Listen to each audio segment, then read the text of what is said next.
गोविंद हरे गोपाल हरे, जय जय जय प्रभु दीन दयाल हरे।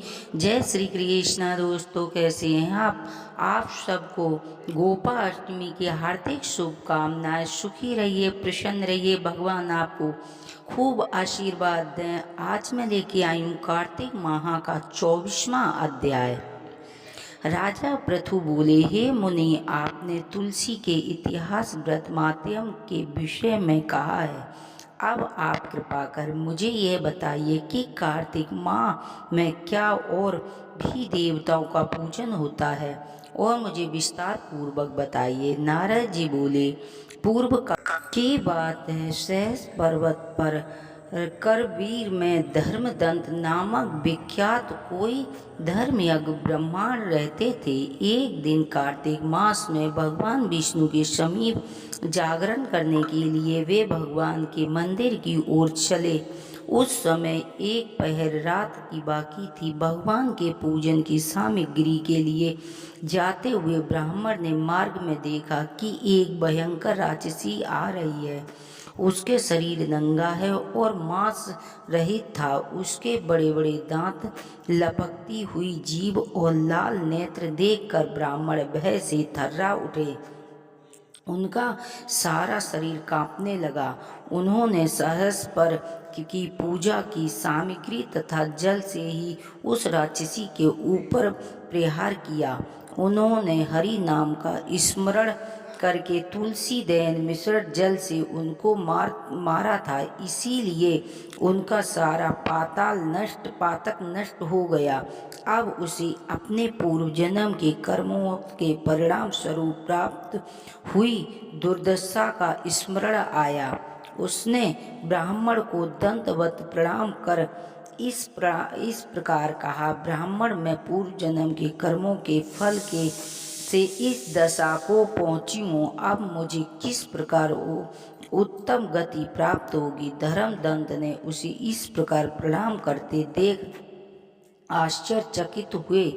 फिर पूछा, किस कर्म के फल से तुम इस दशा को पहुंची हो। कहा कि रहने वाली हो, तुम्हारा क्या नाम है और आचार व्यवहार कैसा है, ये सारी बातें मुझे बताओ।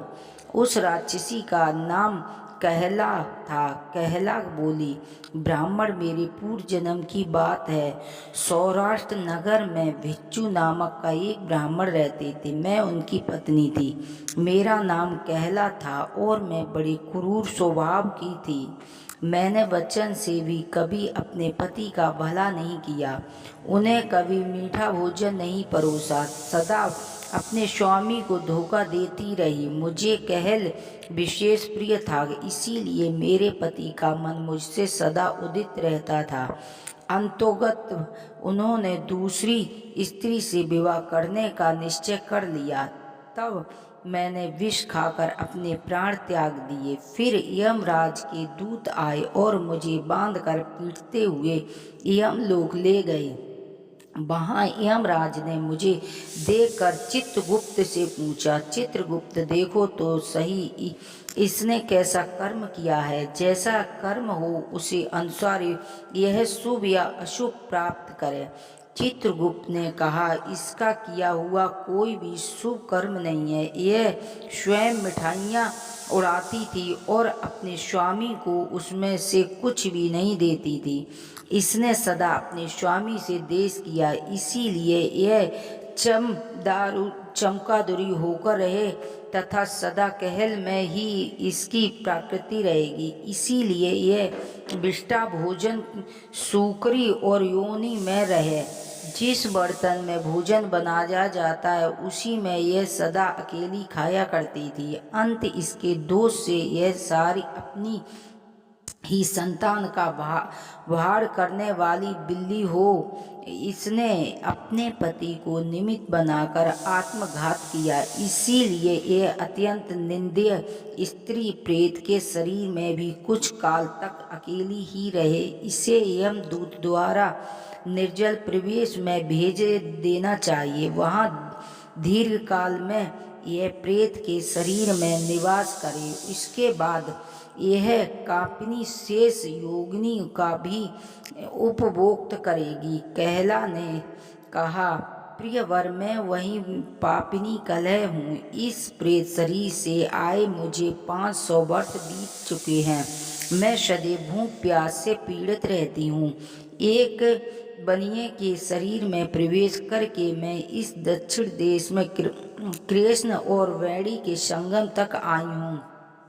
जो ही संगम तट पर पहुंची त्यों ही भगवान शिव और विष्णु की पार्षदों ने मुझे बलपूर्वक बनिए के शरीर से दूर भगा दिया। तब मैं भूख और कष्ट से सहती हुई इधर उधर घूम रही हूँ। इतने में ही आपके ऊपर मेरी दृष्टि पड़ गई। आपके हाथ में तुलसी मिश्रित जल और संघर्ष पाकर मेरे सब पाप नष्ट हो गए। दिजी श्रेष्ठ, तब आप ही कोई उपाय कीजिए। बताइए, मेरे इस शरीर से और भविष्य में होने वाली भयंकर गीत योगिनियों से किस प्रकार मुक्त होगी। कलह का यह वचन सुनकर धर्मदंत उनके पिछले कर्मों और वर्तमान अवस्था को देखकर बहुत दुखी हुए। फिर उसने बहुत सोचकर विचार करने के बाद धर्मदंत के कथन की कथा का वर्ण किया। 25वें अध्याय में किया गया है। बोल सच्ची दरबार की जय, कृष्ण कन्हैया लाल की जय, बोल सत्यनारायण भगवान की जय।